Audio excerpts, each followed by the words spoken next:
اعوذ باللہ من الشیطان الرجیم بسم اللہ الرحمن الرحیم وعنت الوجوہ للحی القیوم وقد خاب من حمل ظلما، اور تمام چہرے اس زندہ رہنے والے اور قائم رہنے والے کے سامنے جھک جائیں گے، اور یقیناً نامراد ہوا جس نے بڑے ظلم کا بوجھ اٹھایا۔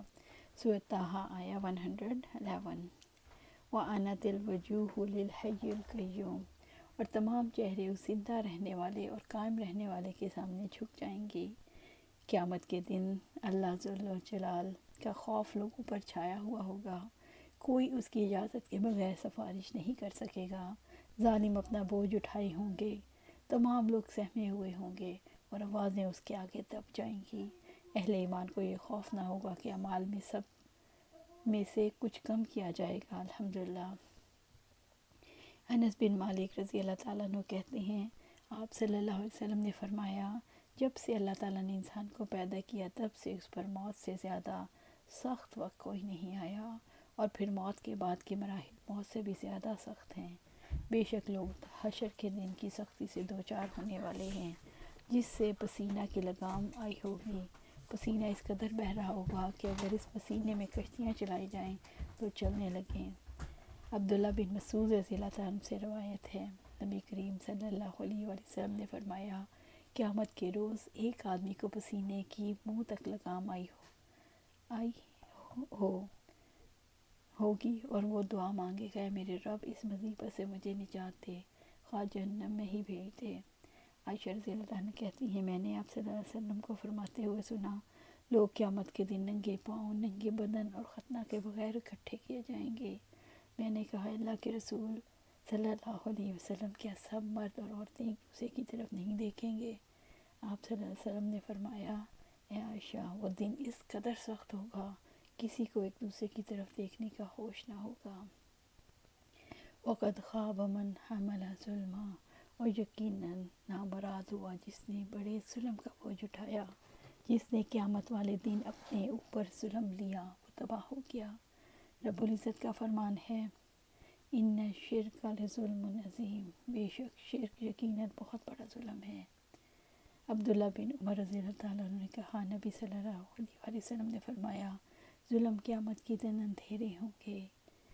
ابو ہریرہ رضی اللہ تعالیٰ عنہ بیان کرتے ہیں کہ آپ صلی اللہ علیہ وسلم نے فرمایا، قیامت کے دن ہر صاحب حق کو اس کا حق دلایا جائے گا، حتیٰ کہ اگر ایک سینگ والی بکری نے بغیر سینگ والی بکری پر ظلم کیا ہوگا تو اس کا بدلہ بھی دیا جائے گا۔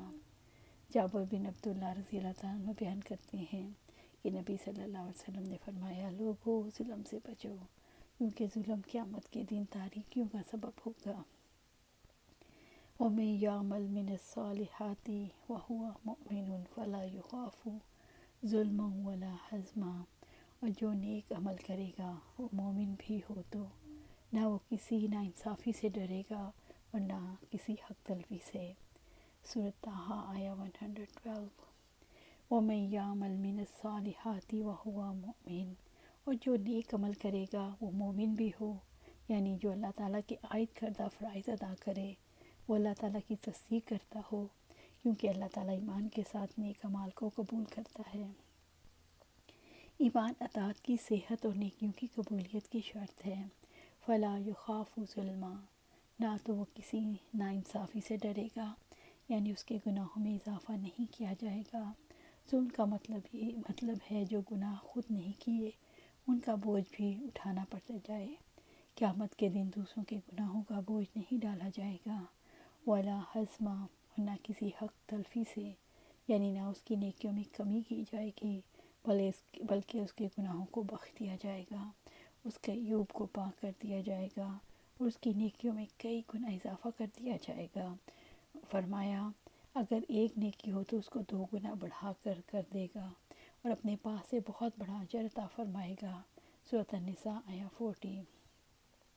اسی طرح رب العزت فرماتے ہیں، تو کیا حال ہوگا جب ہم انہیں اس دن کے لیے اکٹھا کریں گے جس میں کوئی شک نہیں، اور ہر جان کو اس کا پورا پورا بدلہ دیا جائے گا جو اس نے کمایا، اور ان پر ظلم نہیں کیا جائے گا۔ سورۃ آل عمران آیہ 25۔ ابو سعید خدری رضی اللہ تعالیٰ عنہ بیان کرتے ہیں، نبی صلی اللہ علیہ وآلہ وسلم نے فرمایا، حکم ہوگا کہ واپس جاؤ اور جہنم سے ان لوگوں کو بھی نکال لاؤ جن کے دل میں 1 دینار کے برابر بھی ایمان ہو۔ چنانچہ وہ بہت سے لوگوں کو نکال لائیں گے اور کہیں گے، اے ہمارے رب، جن کو نکالنے کا تو نے حکم دیا تھا ہم نے ان سب کو نکال لیا۔ پھر اللہ تعالیٰ فرمائے گا، پھر واپس جاؤ اور جس کے دل میں آدھے دینار کے برابر بھی ایمان ہو اسے بھی نکال لاؤ۔ چنانچہ وہ بہت سے لوگوں کو نکال لائیں گے اور کہیں گے، اے ہمارے رب، جن کو نکالنے کا تو نے حکم دیا تھا ہم ان سب کو نکال لائے۔ اللہ تعالیٰ پھر حکم دے گا کہ واپس جاؤ اور جس کے دل میں 1 ذرے کے برابر بھی ایمان ہو اسے بھی نکال لاؤ۔ چنانچہ وہ بہت سے لوگوں کو نکال لائیں گے اور کہیں گے، ہمارے رب، ہم ان سب کو نکال لائے جن کے دل میں ذرہ برابر بھی ایمان تھا۔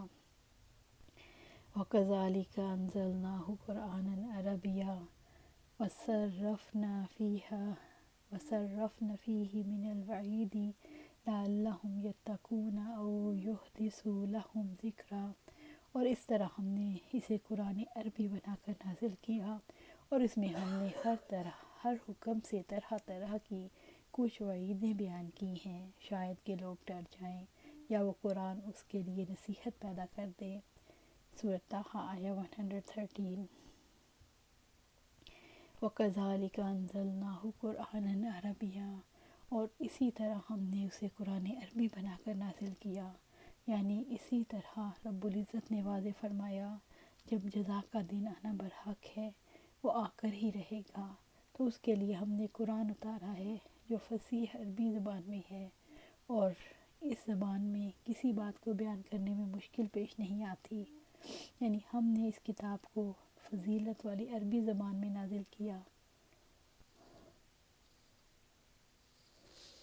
الحمدللہ، جس کو تم خوب سمجھتے ہو اور اس میں کامل توقع رکھتے ہو اور اس کے الفاظ و معنی تم پر مخفی نہیں۔ وَصَرَّفْنَا فِيهِ مِنَ الْوَعِيدِ، اور اس میں ہم نے ہر حکم سے طرح طرح کی کچھ وعیدیں بیان کی ہیں۔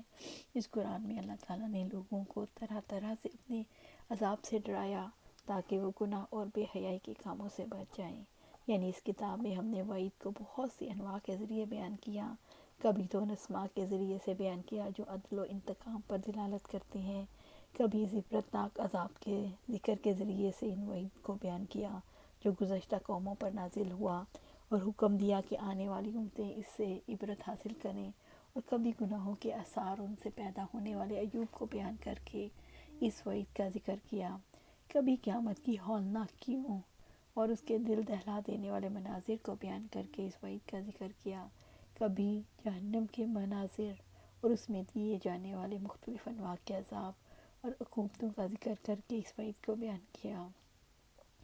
لَعَلَّهُمْ يَتَّقُونَ، شاید کہ لوگ ڈر جائیں، یعنی تاکہ وہ شرک سے اجتناب کریں، گناہوں، حرام کاموں اور بے حیائیوں کو چھوڑ دیں، او یحدثوا لہم ذکرا، یا وہ قرآن ان کے لیے کوئی نصیحت پیدا کر دے، یعنی قرآن مجید ان کے اندر غور و فکر کی صلاحیت پیدا کر دے اور وہ فرما بردار بن جائیں اور اللہ تعالیٰ کی عبادت کریں۔ اللہ تعالیٰ نے اس آیت میں قرآن حکیم کو نازل کرنے کا کیا مقصد بیان کیا؟ اللہ تعالیٰ نے اس آیت میں بیان فرمایا کہ قرآن مجید اس لیے نازل کیا گیا کہ لوگوں کے اندر خوف پیدا ہو۔ اللہ تعالیٰ نے اس کتاب میں دلائل اتارے ہیں جن کو عبرت آموز قصص اور مناظر کی صورت میں سامنے رکھا، جیسے نیک اعمال انسان کے لیے ضروری ہیں، رب العزت نے اس کے لیے انسان کو اس کے انجام سے باخبر کیا، مثلا مناظر عذاب، قیامت کے حالات، جنت اور دوزخ کے مقامات، برے انجام سے بچنے اور اچھے انجام کے حصول کے نیک اعمال کی قابل ہوں۔ تنبیہات کا مقصد یہ ہے کہ لوگوں کے اندر نیکی کا جوش پیدا ہو، اطاعت اور قرب کا شوق پیدا ہو۔ پچھلی قوموں کے حالات سے تنبیہ کرنے کا مقصد یہ ہے کہ جھٹلانے والے ڈر جائیں جو قرآن حکیم کے اول مخاطبین تھے۔ اس زبان کو اللہ تعالیٰ نے زندہ زبان بنا کر اپنی ہدایت کو ہر زمانے کے انسانوں کے لیے محفوظ کر دیا۔ فَتَعَالَى اللَّهُ الْمَلِكُ الْحَقُّ وَلَا تَعْجَلْ بِالْقُرْآنِ مِنْ قَبْلِ أَنْ يُقْضَى إِلَيْكَ وَحْيُهُ وَقُلْ رَبِّ زِدْنِي عِلْمًا۔ بس اللہ تعالیٰ بے حد بلند ہے، بادشاہ حقیقی ہے، اور آپ قرآن پڑھنے میں جلدی نہ کریں، اس سے پہلے کہ آپ کی طرف اس کی وحی پوری کی جائے، اور آپ دعا کریں اے میرے رب مجھے علم زیادہ کر۔ سورۃ طٰہٰ آیہ 114۔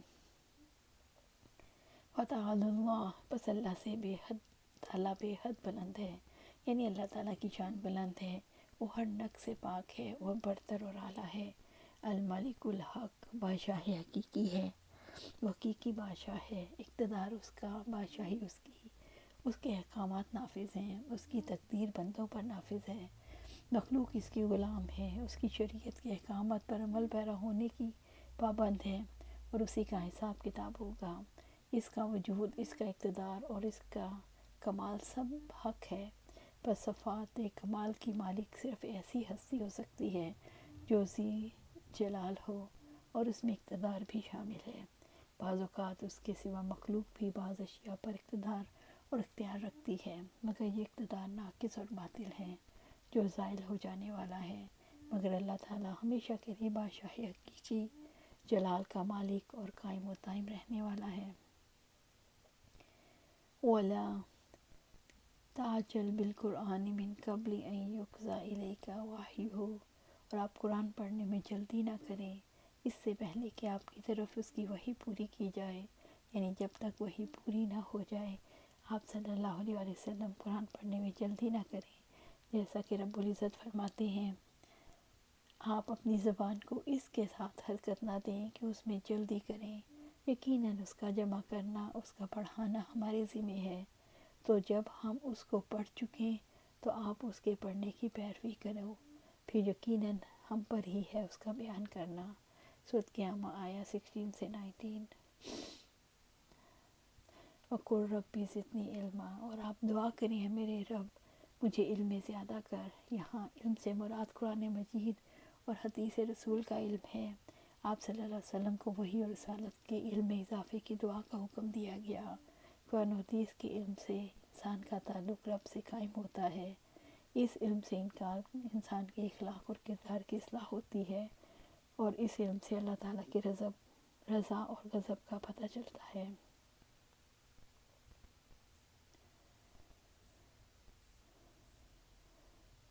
وَلَقَدْ عَهِدْنَا إِلَىٰ آدَمَ مِن قَبْلُ فَنَسِیَ وَلَمْ نَجِدْ لَهُ عَزْمًا، اور اس سے پہلے آدم کو ہم نے تاکید کی تو بھول گیا، اور ہم نے اس میں ارادے کی پختگی نہ پائی۔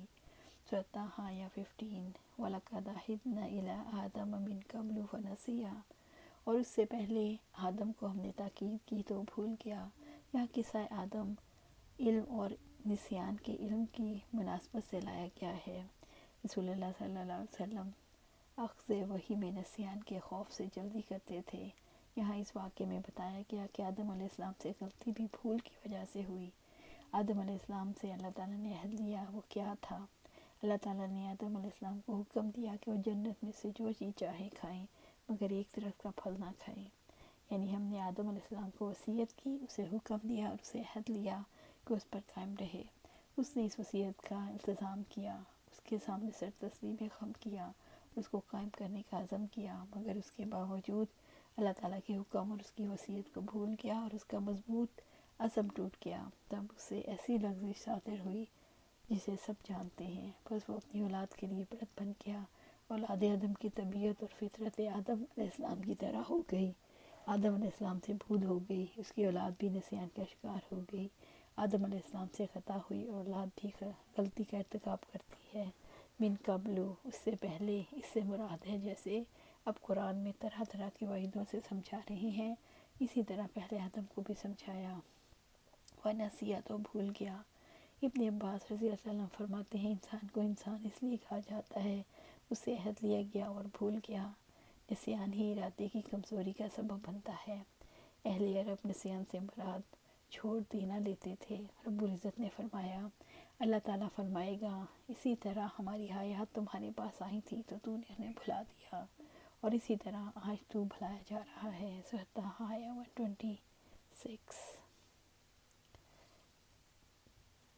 سورۃ اعراف میں اللہ سبحانہ تعالیٰ بیان کرتے ہیں کہ لوگوں نے اپنے دین کو دل لگی اور کھیل بنایا، اور دنیا کی زندگی نے انہیں دھوکے میں ڈال رکھا تھا، تو آج ہم بھی انہیں بھلائی دیتے ہیں جیسا کہ انہوں نے اپنے اس دن کی ملاقات کو بھلا دیا۔